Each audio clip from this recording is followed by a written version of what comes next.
Hindi recap से जुड़े हुए नाजरीन को हम खुशामदीद कहते हैं। नाजरीन, मूवी की इब्तदा एक खूबसूरत पहाड़ी सिलसिले के साथ बड़ी सी सहरा के नज़ारे के साथ होता है। ये पहाड़ी सिलसिले रेगिस्तान में रहने वाले जानवरों और शिकारियों के लिए बहुत ही मुफीद है। जल्द ही एक हेलीकॉप्टर लैंड करता है और रिचर्ड नामी शख्स और उसकी गर्लफ्रेंड जॉनिफर को लेकर रिचर्ड के घर जा रहे हैं। वो शिकार के लिए सफ़र में निकलने से पहले कुछ पल साथ गुजारना चाहते हैं। रिचर्ड अपनी गर्लफ्रेंड के साथ हेलीकॉप्टर से उतरता है, जहां पायलट उसे ड्रग देते हुए कहता है कि ये बहुत ही तेज है, तुम्हें बहुत सुरूर देगा। घर में दाखिल होने के बाद रिचर्ड को जॉनिफर बहुत अट्रैक्टिव दिखती है, तो वो आपस में रोमांटिक वक्त गुजारते हैं। थोड़ी देर बाद रिचर्ड को एक औरत की कॉल आती है जो को इसकी बीवी है। उसकी बीवी और बच्चे समझते हैं कि रिचर्ड सहरा में सिर्फ शिकार करने गया है, लेकिन वो जॉनिफर के बारे में कुछ नहीं जानते। अगली सुबह जॉनिफर सिर्फ एक अंडरवेयर पहनी हुई किचन में पानी पीने जाती है। अचानक उसने देखा कि रिचर्ड के दोस्त स्टैन और डेमेट्री शिकार के लिए जल्द ही पहुंच गए हैं। रिचर्ड उन्हें देखकर परेशान दिखाई दे रहा है, क्योंकि वो नहीं चाहता था कि उसके दोस्त जॉनिफर के बारे में जान सके। अब शाम का समा दिखाया जाता है, जहां वो स्विमिंग पूल के किनारे बैठकर सहरा के नज़ारे से लुत्फ अंदोज हो रहे हैं। डेमेट्री दूरबीन से इधर उधर देखता है तो उसकी नज़र उस ड्रग पर पड़ती है जो पायलट ने रिचर्ड को दी थी। रिचर्ड ने कहा कि ये ड्रग बहुत ही ताकतवर है और इंसान पे बहुत असर रखता है। मजीद कहता है कि एक मर्तबा किसी शख्स ने परेशानियों से बचने के लिए इस ड्रग को इस्तेमाल किया और यहाँ तक कि अपनी टांग काट डाली, मगर उसे दर्द नहीं हुआ। रिचर्ड ने जॉनिफर से ड्रग किसी महफूज जगह में रखने को कहा, जबकि जॉनिफर उसे अपनी लॉकेट में छुपा लेती है। जॉनिफर वापस आती है और अच्छा वक्त गुजारने के लिए उनके सामने डांस करने लगती है। स्टैन भी एक्साइटेड होते हुए उसके साथ डांस करता है। अगली सुबह रिचर्ड घर पे नहीं होता तो स्टैन जॉनिफर को छूता है और हंसी मजाक करते हुए क्लोज होने लगता है, मगर जॉनिफर ने उसे इग्नोर किया और अपने रूम में चली गई। चूंकि स्टैन जॉनिफर पे दिल हार बैठा था, इसलिए जॉनिफर को देखने उसके बेडरूम में चला गया। स्टैन ने जॉनिफर से मिलते हुए कहा कि तुम मुझसे बात करने से क्यों गुरेज कर रही हो। जवाब में जॉनिफर कहती है कि मैं तुम में इंटरेस्टेड नहीं, खासकर तुम्हारी कद की वजह से। ये बात स्टैन को बहुत बुरी लगी, क्योंकि इसकी इंसल्ट हुई। स्टैन अपने गुस्से पर काबू नहीं रख पाता और अपने दिल की भड़ास निकालते हुए जॉनिफर को पकड़कर उससे बदसलूकी करने लगा। जॉनिफर खौफजदा होकर जोर से चिल्लाने लगी, तो इसी समय डेमेट्री रूम में दाखिल हुआ। वो उन्हें देख लेता है और जॉनिफर की मदद करने के बजाय टीवी ऑन करके आवाज बुलंद कर दी, ताकि कोई चीखों की आवाज न सुन पाए। थोड़ी देर बाद रिचर्ड घर आया और देखता है कि स्टैन और डेमेट्री गैर मामूली तौर पर खामोश हैं। स्टैन ने रिचर्ड को बताया कि जॉनिफर के साथ एक छोटा सा मसला था, मगर उसी पूरी बात नहीं बताता। रिचर्ड जॉनिफर से मिलने जाता है। जॉनिफर रोती हुई रिचर्ड से हेलीकॉप्टर मंगवाने की इल्तजा करती है और उसकी हालत देखकर रिचर्ड को अंदाजा हुआ कि जॉनिफर के साथ क्या हुआ था। रिचर्ड फिर से जॉनिफर के पास आया और उसे शांत दिलाने की कोशिश की और कहा कि मेरे दोस्त आपसे माफ़ी मांगेंगे, और साथ ही उसे एक बड़ी सी रकम की पेशकश की। जॉनिफर उसकी बातें सुनकर परेशान हुई। जॉनिफर ने रिचर्ड को धमकी दी और कहा कि अगर हेलीकॉप्टर लेने नहीं आया तो मैं तुम्हारी बीवी को हमारे अफेयर के बारे में सब कुछ बता दूंगी। रिचर्ड गुस्से में आकर जॉनिफर को एक थप्पड़ रसीद की और डराने धमकाने लगा, तो जॉनिफर डर के मारे घर से बाहर भागने लगी। उसके दोस्त उसे भागते हुए देखकर उसका ताक़ुब करने लगे। जॉनिफर भागती हुई एक चट्टान पे आके रुक गई, क्योंकि आगे खाई थी। रिचर्ड ने उसे सॉरी कहा और प्रॉमिस किया कि पायलट उसे वापस घर पहुंचाएगा।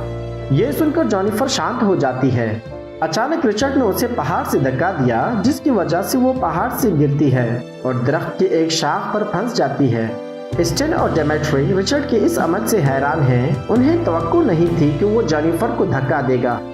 रिचर्ड ने उनसे कहा कि अगर जॉनिफर यहाँ से जाती तो सब कुछ पुलिस को बता देती और हम कई सालों तक जेल में बंद हो जाते, और मुझे खदशा था कहीं वो सारी बातें मेरी बीवी को न बता दे। तीनों ने वापस घर आकर फैसला किया कि शिकार से वापस आकर जॉनिफर को कत्ल करने के तमाम शवाहिद मिटा देंगे, मगर उन्हें क्या खबर थी कि जॉनिफर अब भी जिंदा है। वो दरख्त के एक शाख में फंसकर बुरी तरह जख्मी है। खून के कतरे उसके नाक से टपकने लगते हैं तो इसी समय उसने लाइटर से नीचे पड़ी हुई झाड़ियों को आग लगा दी, जिसकी वजह से शाख जल गई और जेनिफर उसमें फंसे हुए खुश्क दरख्त से आज़ाद हो गई। मगर शाख अब तक इसके पेट पे फंसी हुई है। रिचर्ड और उसके दोस्त जेनिफर को देखने आते हैं तो उनकी गाड़ी की आवाज़ सुनकर जेनिफर बहुत मुश्किलों से घसीटती हुई खुद को छुपा लेती है। उन्होंने जब देखा कि जेनिफर यहाँ से गायब है तो परेशान हुए। उन्होंने सोचा कि वो यहाँ से चली गई या फिर किसी ने उसे रेस्क्यू किया। वो जेनिफर को तलाश करने पहाड़ की तरफ रवाना हुए, मगर ये बहुत ही तवील रास्ता था। रिचर्ड और उसके दोस्त सोचने लगे कि जेनिफर यहाँ से कैसे गायब हो सकती है, तो इसी समय उन्हें खून के निशानात नजर आए जो कि झील की तरफ जा रहे हैं। अब उन्होंने जेनिफर को अलग अलग होकर तलाश करने का फैसला किया। स्टैन गाड़ी में वापस जाकर बैठ जाता है, ये उम्मीद लिए शायद जेनिफर गाड़ी के पास आ जाए, जबकि दूसरी जानिब जेनिफर के जख्म से खून तेजी से बहने लगता है, जिसके कारण उसे कमजोरी होने लगती है। जेनिफर ने एक गाड़ी की आने की आवाज़ सुनी तो खौफजदा होकर पानी के अंदर खुद को छुपा लेती है। डेमेट्री अपनी गाड़ी पे वहां पहुंचा मगर जेनिफर को नहीं देख पाया। वो अपनी राइफल गाड़ी के पास रखकर झील में देखने लगा, जबकि जेनिफर मौके से फ़ायदा उठाती हुई दूसरी साइड से निकलती है और डेमेट्री की राइफल उठाकर उसी पर ही थाम लेती है। डेमेट्री ने हंसते हुए कहा कि राइफल में तो गोलियां ही नहीं, ये तो अनलोडेड है। जेनिफर परेशान होती है, जबकि डेमेट्री अपने दोस्तों को जेनिफर के बारे में इत्तला देती है। जेनिफर डेमेट्री से लड़ने लगती है और उसकी खंजर छीनकर उसे कत्ल करके झील में फेंक देती है। जेनिफर उसकी बाइक पर वहां से फरार होने लगी, लेकिन बदकिस्मती से बाइक की फ्यूल खत्म हो जाती है। जेनिफर अपने पेट पे फंसी हुई दरख्त की शाख के साथ भागती हुई एक गार में चली गई, जहां वो थोड़ी देर आराम करती है। उसे बहुत तकलीफ होने लगी तो उसी समय अपने हार को देख लेती है तो उसे वो ड्रग याद आती है जो उसने हार में छुपाई हुई थी। जेनिफर ने फौरन वो ड्रग्स इस्तेमाल की, जिसकी वजह से उसे कराहत महसूस हुई। जेनिफर नशे में होती है तो उसे अजीब गरीब सी आवाज़ें सुनाई देने लगी। जेनिफर खंजर की मदद से अपना पेट काट कर फंसे हुए दरख्त की शाख निकाल लेती है, जबकि ड्रग की वजह से उसे कोई दर्द महसूस नहीं होता। इसके बाद वो एक दांत गर्म करके अपने जख्म पर रख देती है, जिसकी वजह से उसका जख्म भर जाता है। अब अगली सुबह का मंजर दिखाया जाता है, जहां स्टैन अपनी गाड़ी में सोया हुआ है। इसी समय रिचर्ड एक मरा हुआ जानवर उसकी गाड़ी पे फेंक दी तो वो डर के मारे जाग उठा। वो दोनों नहीं जानते कि डेमेट्री मर चुका है।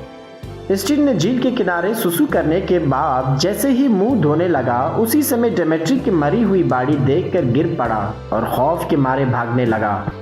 रिचर्ड सोचने लगा कि कैसे जेनिफर ने उनके दोस्त को कत्ल किया और इसके बाद दोनों अपने दोस्त को झील में फेंक देते हैं ताकि किसी को खबर ना हो। स्टैन ने डेमेट्री को क्यों अकेला छोड़ा, जिसकी वजह से रिचर्ड को बहुत गुस्सा आया और उसने स्टैन के मुंह पे एक जोरदार पंच मारा और अपनी बाइक पे जेनिफर को ढूंढते हुए वहां से निकल पड़ा। जबकि दूसरी जानिब गार का समा दिखाया जाता है, जहां जेनिफर नींद से जाग उठी। उसने देखा कि उसके पेट पे एक परिंदे की प्रिंट बनी है। जेनिफर बेखौफ होकर उनसे भागने के बजाय अपना बदला लेने का फैसला करती है। वही जेनिफर जो पहले बहुत कमज़ोर थी, मगर अब हालात ने उसे और भी स्ट्रॉन्ग कर दिया। वो राइफल उठाकर अपना बदला लेने वहां से निकल पड़ी। जेनिफर रेगिस्तान में रिचर्ड और स्टैन को तलाश करना शुरू कर देती है। अब उन्होंने एक फैसला किया जिसके तहत रिचर्ड जेनिफर को ढूंढने आगे बढ़ा, जबकि स्टैन उसका इंतजार करने यहीं पे रुका। वो एक शीशे की मदद से अपने चेहरे पे जख्म देखने लगा, मगर उसे एहसास नहीं होता कि शीशे की रिफ्लेक्शन जेनिफर को उसे तलाश करने में मदद करती है।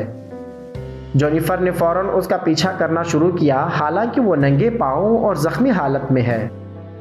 सहरा में स्टैन की गाड़ी की फ्यूल खत्म होने लगी। जेनिफर मौके से फायदा उठाती हुई उसके सर पर राइफल से निशाना थामती है। तजर्बा ना होने की वजह से जैसे ही उसने शूट की तो गोली उसके सर के बजाय शोल्डर पे लगी और वो जख्मी हुआ। जेनिफर उसके करीब जाने लगी, जबकि स्टैन जख्मी हालत में वहां से भागने लगा। जेनिफर खून के निशानात का पीछा करती है और जब वहां पहुंची तो देखती है कि सिर्फ स्टैन की बूट पड़ी है। स्टेन ने खुद को छुपाते हुए जॉनिफर को पीछे से शूट की तो गोली जॉनिफर के शोल्डर पे लगी और वो भी जख्मी हुई। जॉनिफर खुद को बचाने वहां से भागने लगती है और टॉर्च लाइट के शीशे तोड़कर रास्ते में गिराती है। जैसे ही स्टेन जॉनिफर का पीछा करते हुए यहाँ से गुजरने लगा तो उसका पाँव कांच के टुकड़ों की वजह से जख्मी हुआ और वो नीचे बैठकर उन्हें निकालने लगा। स्टेन जख्मी हालत में अपनी गाड़ी में पहुंचता है मगर पाँव जख्मी होने की वजह से एक्सीलेटर दबा नहीं पाता। जैसे ही वो अपनी गाड़ी पे गुजरने लगा तो जॉनिफर ने उसे फायर करके कत्ल कर दिया, जिसने जॉनिफर के साथ बदसलूकी की थी। इसके बाद जॉनिफर गाड़ी में बैठी जहां उसने वॉकी टॉकी के जरिए रिचर्ड की आवाज़ सुनी, जिसने उसे धोखा दिया था। रिचर्ड की आवाज़ सुनकर जॉनिफर के दिल में नफरत और भी ज़्यादा बढ़ जाती है, जबकि दूसरी जानिब रिचर्ड गुस्से में है कि वो जॉनिफर को तलाश करने में नाकाम रहा। इसके बाद रिचर्ड वापस घर पहुंचा जहां वो तनाव में नजर आता है, मगर उसे यकीन है कि स्टेन भी मारा जा चुका है। उसने हेलीकॉप्टर की पायलट को कॉल की कि वो आए और उसे यहां से ले जाए। रिचर्ड तैयार होने लगा और नहाने लगा तो इसी समय उसे एक अजीब सी आवाज़ सुनाई दी। उसे शक हुआ कि जॉनिफर उसे मारने यहाँ पहुँच गई है, तो बरहना हालत में वॉशरूम से निकलकर राइफल थामे हुए जॉनिफर को ढूंढते हुए घर से बाहर निकला। जैसे ही वो टीवी चेक करने घर में वापस आया तो जॉनिफर ने उस पे गन थाम ली। जॉनिफर ने उसके पेट में गोली मार दी और वो जख्मी हुआ। इस तरह अब उन दोनों के बीच जंग शुरू हुई। रिचर्ड जख्मी हालत में घसीटते हुए यहाँ से भागने की कोशिश करता है, जबकि जॉनिफर उसका पीछा करने लगी। जॉनिफर खौफजदा होकर उसे कमरों में ढूंढने लगी। रिचर्ड अपनी जख्म पर फूड रैपर बांधने लगा। बस इसी समय जॉनिफर उसे देख लेती है और साथ ही उसे राइफल से शूट करती है, मगर खुशकिस्मती से गोली उसे नहीं लगती। जॉनिफर उसका ताक़ुब करती हुई इसके पीछे भागने लगी तो फिसल कर नीचे गिर जाती है। अब रिचर्ड को जॉनिफर पर हमला करने का मौका मिला और वो तुरंत ही जॉनिफर पर हमला करता है।